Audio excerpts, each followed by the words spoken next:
Obrigado por escolher o JR 15 Minutos, o podcast da Record que aprofunda as notícias que mais mexem com a sua vida. Polícia Militar, Marqueta. Oi, eu gostaria de um remédio. Uma coisa no local? Sim, antipirona. E tá agressiva a pessoa? Responde sim ou não? Sim. Não, gostaria de fazer um pedido de uma pizza. A senhora está sendo ameaçada? Sim. Compreendi. Sua solicitação foi registrada. Fortes essas histórias, né? O que você acabou de ouvir são casos absolutamente reais que todos estamos ouvindo perplexos, mas também aliviados. São ligações que vêm de Mato Grosso do Sul e da Bahia. Casos em que mulheres à beira da agressão ou já agredidas encontraram alternativas para além do silêncio. E alternativas criativas, corajosas, que fizeram com que tudo mudasse na história delas. Nós estamos falando de um grito silencioso por socorro, justamente no dia em que a Lei Maria da Penha, essa lei que é considerada a mais avançada do mundo na proteção à mulher, completa 19 anos. Então, nesse episódio do JR 15 Minutos, eu convido você a falar sobre formas sutis de denúncia, como identificá-las. Eu espero que você compartilhe isso com mulheres próximas a você, círculos sociais, para que todos possamos, como sociedade, aprender a identificar e acolher essas ferramentas. Para nos ajudar nessa jornada, eu converso com Nathalie Malveiro, que é Procuradora de Justiça do Ministério Público do Estado de São Paulo. Procuradora Nathalie Malveiro, muito bem-vinda. Olá, Eduardo. Obrigada por abrir o espaço aqui para a gente falar desse assunto.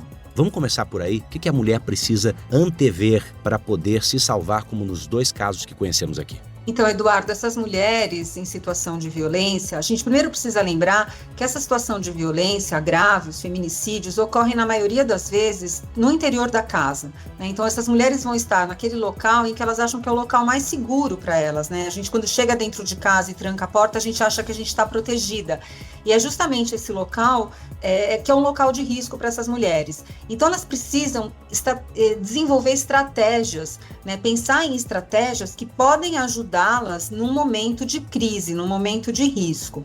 Essas palavras-chave que essas mulheres usaram, né? Ligando então para a polícia militar e pedindo uma pizza ou pedindo um medicamento, são estratégias que elas usaram para desviar a atenção dos agressores, né? Mas não são as únicas que as mulheres podem usar, e é importante que elas tenham essas estratégias. Então, a primeira delas, né, a gente chama isso de plano de segurança, é que a mulher saiba o que ela pode fazer, para onde ela vai numa situação de risco. Se ela tiver que fugir de casa, ela vai para onde? Ela já tem que ter isso pensado. Eu vou para casa de quem? Eu vou para procurar ajuda em que equipamento público? Mas ela precisa saber quem ela vai acionar, né? Então, como é que eu aciono o serviço de proteção? Eu vou ligar 190, eu vou ligar 180, se eu tenho uma medida protetiva, eu vou procurar a forma como essa medida protetiva vai me ajudar, se existe um projeto Guardiã Maria da Penha, por exemplo. Ela precisa saber como ela faz isso, né? Ela tem que ter isso tudo em mente, porque na hora daquele desespero, ela pode esquecer, ela pode não conseguir fazer tudo aquilo.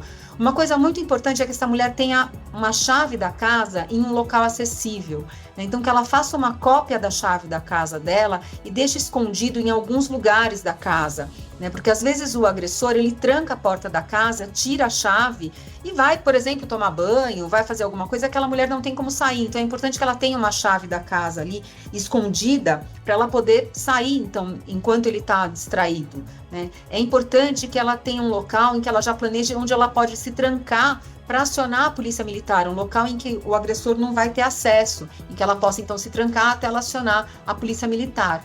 E essas palavras de segurança também são muito importantes, né? Então, que ela tenha palavras de segurança combinadas com amigas e com parentes. Então, é aquela palavra que, se ela usar numa mensagem, uma mensagem que a princípio pode ser uma mensagem corriqueira, o agressor não vai identificar, mas aquela amigo, aquela parente vai saber que aquela palavra é uma palavra importante, que é uma palavra que ela precisa acionar a polícia, né, e pedir ajuda para essa mulher. Então, são todas essas estratégias que são importantes e que se unem a outras, por exemplo, na rua, né, de fazer aquele X vermelho na palma da mão, mostrar o X vermelho com batom, por exemplo, ou mesmo aquele sinal em que a mulher coloca a palma da mão para frente, coloca o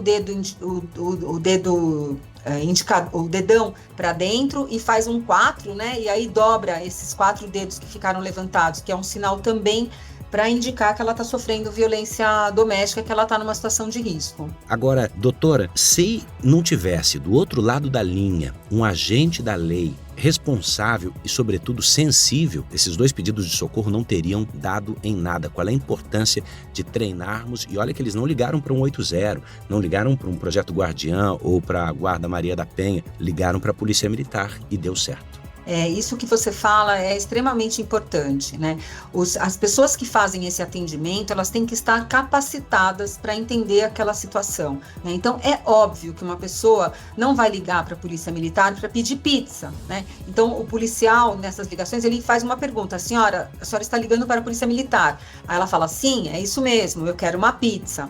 Então, ele tem que identificar, tem que ter aquela sensibilidade de entender que aquela pessoa está sob alguma forma de risco, que ela está com o agressor próximo, que ela não tem como falar o que está acontecendo e que esse pedido, na verdade, é um pedido de ajuda, né? E é uma situação em que ela pode passar o endereço, porque quando a gente faz um pedido de pizza ou de medicamento, automaticamente a gente vai passar o nosso endereço, que é a informação imprescindível para que a Polícia Militar atue. Então, esse treinamento da Polícia Militar, treinamento de todos os serviços que envolvem, né, o acompanhamento, o enfrentamento à violência doméstica é muito importante para que as mulheres, então, sejam entendidas muito rapidamente e para que essa situação também seja compreendida pelo policial, para que ele também entenda que aquilo é uma situação de risco e que aquela mulher só tem aquela oportunidade, porque é muito importante, Eduardo, a gente dizer que às vezes a ligação é o que salva a vida dessa mulher, né? Uma ligação salva a vida dessa mulher, é a diferença entre ela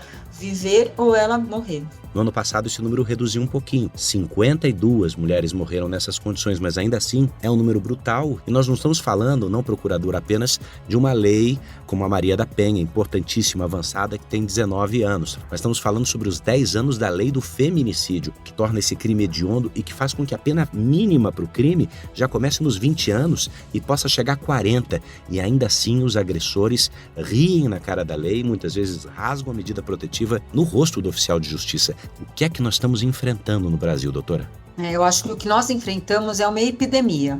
É uma epidemia de violência doméstica, uma epidemia de agressão às mulheres. E é muito importante a gente falar que os feminicídios se mantiveram, né, em termos de Brasil, mais ou menos no mesmo patamar, que é um patamar altíssimo, né, porque nós somos um dos 5 países que mais matam mulheres, mas as tentativas de feminicídio aumentaram só no estado de São Paulo em 59%. Então isso mostra, Eduardo, que a violência também está se intensificando, né? Aquilo que era só um soco, hoje são 61 socos, né? Como a gente viu outro dia. Então a gente vê que a violência tem se intensificado a ponto daquilo ser caracterizado como uma tentativa de feminicídio. E é muito importante que a gente proteja, primeiro, a mulher que procurou ajuda, né? Para essa mulher que chegou no sistema, que rompeu com todo aquele caminho difícil, de romper com o silêncio, de passar por cima da vergonha, de passar por cima de todo aquele sonho que ela teve com aquele companheiro, que muitas vezes é o pai dos filhos, né? E que ela consiga romper com tudo aquilo e fazer uma denúncia, ligar para a polícia, fazer um boletim de ocorrência. É muito importante que a gente acolha essa mulher. E é muito importante que a gente consiga avaliar como estão sendo cumpridas essas medidas protetivas. A medida protetiva, ela não pode ser só um papel, porque senão as mulheres vão morrer com um papel na mão, né? Então a gente tem que estabelecer políticas públicas que ajudem a fiscalizar essa medida protetiva. Então, em alguns casos, se não em todos, mas em alguns casos de violência mais extrema, que, por exemplo, esse homem use uma tornozeleira eletrônica, uma tornozeleira, por exemplo, que seja interligada a um equipamento, a um aplicativo no celular dessa mulher, e que quando ele se aproxime, automaticamente, né, quando os 2 equipamentos estiverem próximos, automaticamente a polícia é acionada. A gente tem tecnologia para isso, né? Eu acho que só basta a gente ter o interesse, né, o gestor público precisa ter o interesse em proteger essas mulheres. Porque quando a gente fala de uma vítima de feminicídio, Eduardo, a gente está falando de uma família inteira prejudicada, né? Porque os filhos, e a maioria das mulheres vítimas de feminicídio são mães, os filhos dessa mãe que morre por feminicídio, eles vão ficar duplamente órfãos, porque o pai também não vai poder estar com eles, né? Porque o pai vai estar ou preso ou foragido. Então, olha como isso é grave, né? A gente vai atacar, na verdade, o ataque contra uma mulher é um ataque contra uma família toda. Então, a gente tem que focar realmente em reduzir esses índices, reduzir não só o feminicídio, mas todas as formas de agressão à mulher. E a gente tem que focar em falar nesse assunto, em educar, em começar a educar as crianças na escola, desde muito cedo, sobre o respeito, sobre a igualdade, sobre não ter gênero que se sobrepõe ao outro. Então, homem não é mais que mulher, mulher não é mais do que homem, são todos iguais e devem ser tratados da mesma forma. O avanço da legislação parece evidente, mas do treinamento ainda não. E outra, Maria da Penha sempre diz, a vida só começa quando a violência cessa. Essa lei não está em todos os municípios brasileiros. Esse é o sonho da Maria da Penha. O que falta para essa política atingir o interior, cada vez ou ainda machista e violento? Então, Eduardo, quando a violência acontece, todos nós falhamos, né? Todos nós do sistema de justiça, todos nós do sistema de segurança pública falhamos, né? O nosso objetivo não é processar e punir o agressor. Nosso objetivo é que a agressão não ocorra, que a violência não ocorra, porque depois a gente vai fazer um remendo, né? A gente vai tratar aquela mulher, enfim, fazer um remendo ali na vida dela, ela vai conviver com aquilo. Então, o melhor é que essa violência não ocorra. E para que a gente tenha essa violência não ocorrendo, ou que essa violência seja menor, a gente precisa incluir muitos equipamentos públicos. E como eu falei, né, o sonho da Maria da Penha é que a Lei Maria da Penha seja ensinada nas escolas, né, para que as crianças comecem a entender que aquela situação que às vezes elas presenciam em casa, né, aquela situação em que elas veem o pai tratando a mãe, o tio tratando a tia, não é o normal, né, não é o aceitável, aquilo não é razoável. Então, só assim a gente vai conseguir mudar, né, mudar um pensamento, mudar uma dinâmica toda da sociedade, que é uma dinâmica muito machista, e proteger efetivamente essas mulheres. Doutora, existem iniciativas em outros países com as quais podemos aprender, ainda que consideremos que a Lei Maria da Penha é uma das mais avançadas? O Brasil tem algum protocolo oficial sobre troca de experiências, algo sendo construído nesse sentido? Olha, há uma troca muito grande sempre, né, sobretudo nas academias, né? Então as universidades trocam muita informação, trocam muitos estudos, mas o Brasil realmente ele é um país em que nós temos efetivamente muito conhecimento sobre a matéria, né? E iniciativas muito positivas. A gente fala muito do assunto aqui, a mídia ajuda demais nisso, né? Repercutindo esses casos.